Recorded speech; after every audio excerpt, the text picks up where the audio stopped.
And we're pleased to welcome Damien Lecomte, political science researcher at Paris Pantheon University. Thanks for being with us here. Thanks for inviting. On France 24.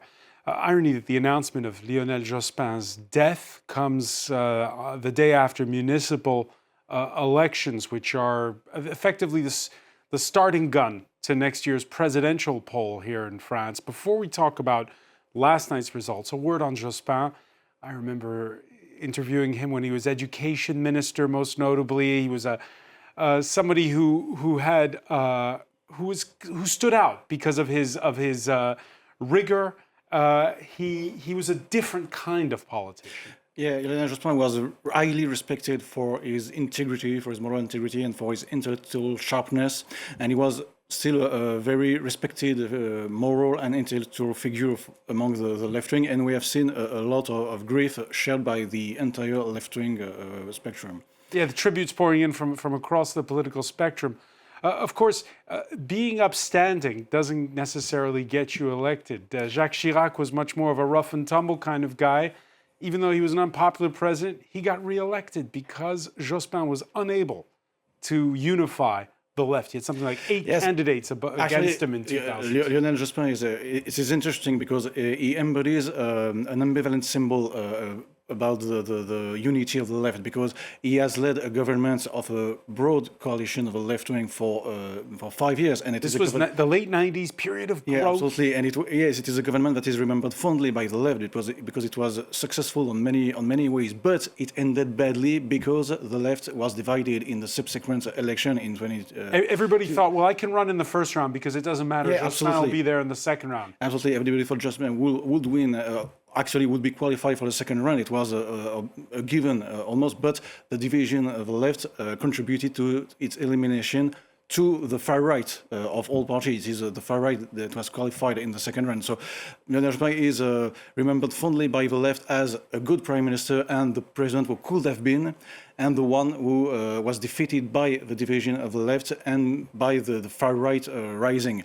So it was this presidential election was a very traumatic experience for the left, and I think that his death today, when you can see the far right still rising and the left being still divided, it is going to be something that the left is going to remember badly, I think. It was a trauma. JeanMarie Le Pen for the left. JeanMarie Le Pen, the far right leader who had supported Algeria remaining French and all the far right causes, squeaking through to the second round. Absolutely.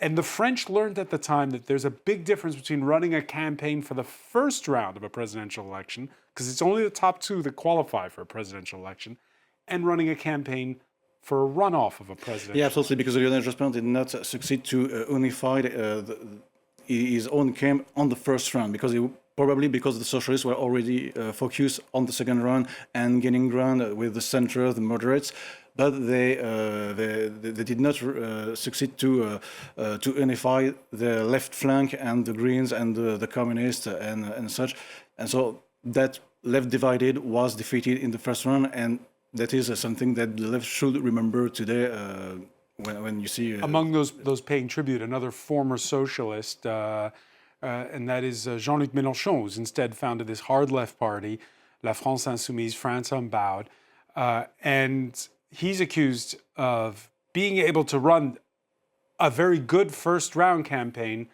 but with a low glass ceiling that would keep the left out of power again. Yeah, that is the opposite problem for Jean-Luc Mélenchon. And Jean-Luc Mélenchon was, interestingly enough, he was a minister in Lionel Jospin's government, and he said at the time that Jospin's government was the most left-wing government in the entire world. So even if Lionel Jospin shifted a little toward the center, he was still considered to not have converted totally to neoliberalism like the British Tony Blair or the German Gerhard Schröder. So that is also a reason why he's remembered fondly by the left. He was someone true to his principles, even if he shifted a little towards the center. He was still true to his left-wing values and principles. So if you're just joining us here, on Sunday we had municipal elections for town halls and for city mayors. And all the talk this Monday morning was, how do you unify the right? How do you unify the left? Because the big lesson from Sunday this time around is, if it seemed splintered in 2002, today it's times 10 the splintering of French politics. Yeah, absolutely. The left wing has a big issue when you look at this election, because the left is holding its ground in the big cities, that's it for sure, but it is in difficult position if you look at the big picture. And obviously there is this issue of the relationship between the united left, socialists, Greens and communists, and the hard left, the La France Insoumise of Jean-Luc Mélenchon, because there was often clashes in the first round between the left wing and the hard left. And in the second round, in some places, there were alliances, and in other not. It's kind of impossible to draw conclusions. In some cases, slates of candidates got defeated because they made an alliance with the hard left. In others, they got elected because. Yeah, absolutely. It is the problem. The left cannot. There is no obvious solution for the left wing, because it cannot.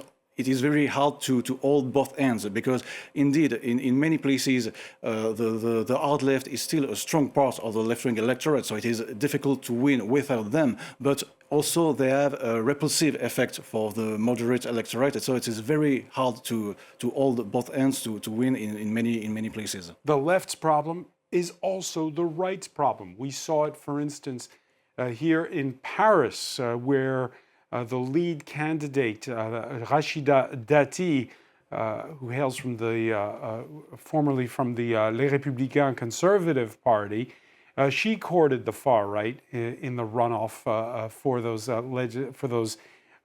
municipal elections, and was soundly beaten by this man who rode his city bike to his victory speech at City Hall, and that is Emmanuel Grégoire. Nicholas Rushworth has more.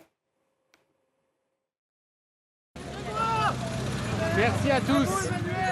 Paris has a new mayor, Emmanuel Grégoire. He celebrated with a bike ride his win after a tense campaign, and under a list of united left and Greens, extends the socialist quarter-century rule in the French capital. Tonight, this victory represents a promise, a demanding one, the triumph of a certain vision of Paris, a vibrant, progressive Paris, for the people, a Paris for everyone. Emmanuel Grégoire was a deputy to outgoing Mayor Anne Hidalgo. Relations between them had been poor after she accused him of failing to back her unsuccessful 2022 presidential bid. Grégoire was born in the working-class Parisian suburb of Seine-Saint-Denis into a family with roots in the Communist Party. He was a consultant in the medical sector before turning to politics. His win now comes as France gears up for next year's presidential race, with the far right eyeing its best chance yet to claim the country's top office. From Monday, our country enters its next democratic challenge, the 2027 presidential election. We had a taste of it during these municipal elections. The battle for France will be brutal, violent and crucial. He has said he feels he's sometimes portrayed as dull when he is super cheerful, always laughing and really down to earth. He has pledged to increase the number of green spaces and the number of bike lanes in Paris. With Damien Lecomte. Damien, yes, spotlight on Paris, France's largest city, the capital. Jacques Chirac used it as a springboard to becoming president back in 1995. Emmanuel Grégoire, traditional socialist, he congratulated his team. He made alliances with some, but not all, and an old school kind of politics. And that formula did work to a certain degree. But again, these are local elections, not national elections. Yeah. And the big tent, the old parties, the conservative Les Républicains, the socialists, did pretty well on the night. Yeah, absolutely. What is clear is that the largest cities are leaning strongly toward the left, and so clearly, and especially the moderate left, the socialists and the Greens, but the rest of the country not so much. So this is a story not just about France, but the whole world. Yeah, right? absolutely. The big cities are for using your bicycle in town, and it's in the countryside where there's this fear of globalization. Absolutely. And also, I want to point out that it has not been said a lot yesterday, but the National Rally of course, did not score many big victories in larger cities, but the far right, the National Rally, has still made real inroads in the small and medium-sized cities, and it has increased the number of elected officials, which means that they probably will make gains in the Senate, because the local elected officials are the electors for the Senate, and also we have seen that there is a growing overlap between the far-right electorate and the traditional right-wing conservative electorate in a lot of countryside cities. So there is this sharp division between the biggest cities, led by the left-wing, the socialists and the Greens, and the rest of the country, which is much more conservative, and where the National Rally, the far-right, is still establishing a foothold. So local elections with slates of candidates, very different system from the presidential poll next year, where it's a national election. Are there any conclusions that we can draw regarding next year? What can we say looking ahead to 2027?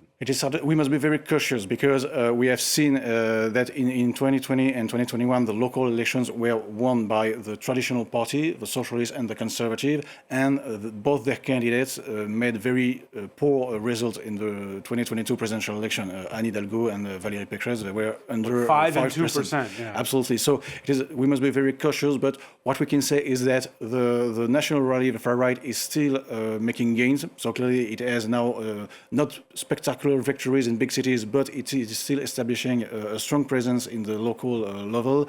And both the left wing and the right wing have a problem of unity to end. Do the French want a radical break with the past, or do they want some kind of a consensual figure to emerge? Well, I think the French are very divided in this issue, but I think that maybe the force of a National Rally now is that it succeeds to both be an anti-system party, but also to be the law and order party, and the one that is going to establish order, but a new one breaking with the old system. All right, and the National Rally, whose leader, Marine Le Pen, was in Budapest today. We'll be telling you more about that after the break. Damien Lecomte, I want to thank you for joining us here. Thank you for inviting me. Stay with us. Yeah, well, there's more news to come, including that visit to support Hungary's Viktor Orban, whose relationship with Moscow is coming under scrutiny, plus the day's business and sports. You're watching France 24.